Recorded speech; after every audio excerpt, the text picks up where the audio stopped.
నీకు కొన్ని జీవిత సత్యాలు చెప్తాను. నీకు రావాల్సిన ఆస్తి అడిగి చూడు. అన్ని బంధాలు దూరమవుతాయి. నీకు వచ్చిన ఆస్తిని వద్దని చెప్పు. దొంగ కొడుకులు కూడా నువ్వు దేవుడు అని నిన్ను పూజిస్తారు. నువ్వు చేయబోయే పని గురించి ఎవ్వరికీ చెప్పుకు. నోరు మూసుకున్న చేప గాలానికి చిక్కినట్టు చరిత్రలో లేదు.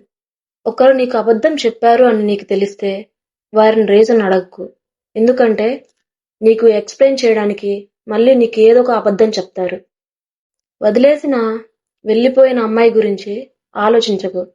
ఎందుకంటే ఒకసారి ఆడది వద్దనుకుంటే నువ్వు తలకిందులుగా తపస్సు చేసినా ఆమె నువ్వు పొందలేవు.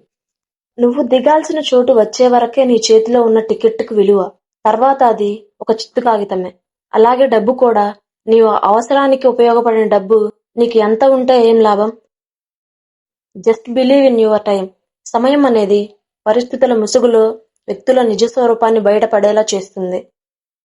వీలైనంత నవ్వాలి, తనివి తీరా ఏడవాలి, గెలవాలి, ఓడాలి, పడాలి, లేవాలి, మంచో చెడు కుదిరినన్ని అనుభవాలు పోగు చేసుకోవాలి. ఎందుకంటే అనుభవాలే జ్ఞాపకాలు, జ్ఞాపకాలే కథలు, కథలే మనం.